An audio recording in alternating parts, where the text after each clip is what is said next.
হোটেলে খাবার খেতে যেয়ে আপনি যদি দেখেন আপনার সামনে কেউ শুধু ভাত খাচ্ছে আর আপনি তাদের সামনে মাংস দিয়ে ভাত খাচ্ছেন, তখন আপনার কেমন লাগবে? ভাই, এক পিস নেন। না ভাই, সমস্যা নেই, আমরা ভাজি দিয়ে খাইতে পারবো। বড় ভাই, আপনি এক পিস নেন। না ভাই, লাগবে না। ভাই, একই টেবিলে বসা আপনারা সবজি দিয়ে ভাত খাইতেছেন আর আমি গোস্ত দিয়ে ভাত খাইতেছি, আমার নিজের কাছেই খারাপ লাগতেছে। নেন না ভাই এক পিস কইরা। না ভাই, না সমস্যা ভাই, নেই, সমস্যা নাই, আমরা ভাজি আমরা দিয়ে ভাজি খেতে দিয়ে পারবো। খেতে পারবো। আপনি আপনার মতো করে খান না ভাই, আমরা আমগো মতো খাইতেছি, আপনি আপনার মতো খান না। দেখছস, এই একটু বেশিই করতেছে। হ্যাঁ, কি জমিদারে পোলানি যে এর কথা মতো এর আইটা গোস্ত আমগো খাইতে হবো?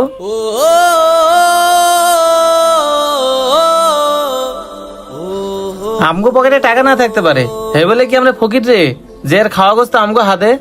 হ্যাঁ দোস্ত, তুই ঠিক বলছস। ভাই, আপনারা দুজনে আইটা মাংস মনে করতেছেন? তাহলে আমি নতুন করে অর্ডার দিলে আপনারা খাবেন? আমি অর্ডার দেই। শোনেন, আপনি অর্ডার দিয়ে আপনি নিজেই খান, আমগোর সাথে ধান্দাবাজি করেন না। আমগো পকেটে টাকা না থাকতে পারে, কিন্তু আমরা ধান্দাবাজরা ভালো করে চিনি। হ্যাঁ, ও ঠিকই বলছে। আপনি অপরিচিত মানুষ হয়ে আমাদেরকে গোস্ত হাতেন মিয়া, আপনি খান না আপনার মতো। ভাই, আপনারা আমারে নিয়ে যেভাবে মন্তব্য করতেছেন, একবারও কি ভাবছেন আমি সেই মন্তব্য পাওয়ার যোগ্য কিনা? ভাই, আপনারা একটুখানি ভেবে দেখছেন একটা মানুষ কতটা মানবিক হইলে তার নিজের খাবার আপনাদেরকে দিতে পারে?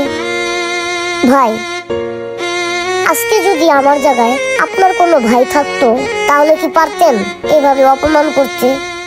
আরেকটা কথা ভাই, আপনারা কিন্তু ভাইবেন না যে আপনাদের পকেটে টাকা নাই বইলা আপনাদের এভাবে অপমান করছি। কারণ কি ভাই জানেন, অনেক সময় মানুষের পকেটে টাকা থাকে না। শুনুন ভাই, এমনও দিন গেছে 50 টাকা বিল দেওয়ার মতো সামর্থ্য ছিল না, শুধু আপনাদের মতো সবজি দিয়ে ভাত খাইছি। ভাই, আমি একজন এতিম মানুষ, রাস্তায় রাস্তায় বোতল টোকাইতাম, টোকাইয়া 20-30 টাকা ইনকাম করতাম, সেই ইনকামের টাকা নিয়ে হোটেলে চলে আসতাম। তখন ভাই আমিও আপনাদের মতো সবজি দিয়ে ভাত খাইতাম। আমার সামনে অনেকেই আসছিল মাংস দিয়ে ভাত খাইতো, তখন আমার খুব ইচ্ছা করতো আমিও যদি তাদের মতো একটু মাংস দিয়ে ভাত খাইতে পারতাম, তাইলে আমার কি যে ভালো লাগতো, কিন্তু পারতাম না। আর সেই অনুভূতি থেকে আপনাদেরকে বলছিলাম ভাই। আর আপনারা ভাই কোনো না কোনো পরিস্থিতিতে এই সবজি দিয়ে ভাত খাইতেছেন। ভাই, মধ্যবিত্তদের জন্য মাংস এমন একটা জিনিস, খালি মাংস না, মাংসের একটু ঝোল হলেও এক প্লেট ভাত খাওয়া যায়। সেই দিক থেকে বিবেচনা করে দেখলাম ভাই, আমি তো 4 পিস মাংস নিছি, আপনারা যদি এক পিস করে নেন আর 3 পিস না হয় আমি খেলাম, তাও তো আপনারা একটু শান্তি মতো খেতে পারলেন। এর থেকে বেশি কিছু না ভাই। আমি আপনাদের সামনে মাংস দিয়ে ভাত খেতেছি, এতে আমার নিজের কাছেই খারাপ লাগলো, আর আপনারা কিনা অপরিচিত লোক দেখে আমাকে ধান্দাবাজ ভাবলেন। ভাই, অনেক সময় অচেনা মানুষও কিন্তু চেনা হয়, সব মানুষ কিন্তু ধান্দাবাজ হয় না ভাই। যাই হোক ভাই, আমার ভুল হয়ে গেলে আপনারা আমাকে ক্ষমা করে দিবেন।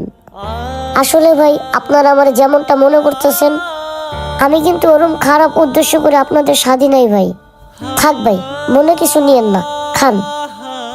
আচ্ছা ঠিক আছে ভাই, দেন তাহলে একসাথে আমরাও খাই। তাহলে আমারও এক পিস দেন ভাই। সত্যি বলতেছেন ভাই আপনারা খাবেন? আচ্ছা ঠিক আছে, নেন ভাই, নেন, এই যে নেন, এই যে নেন।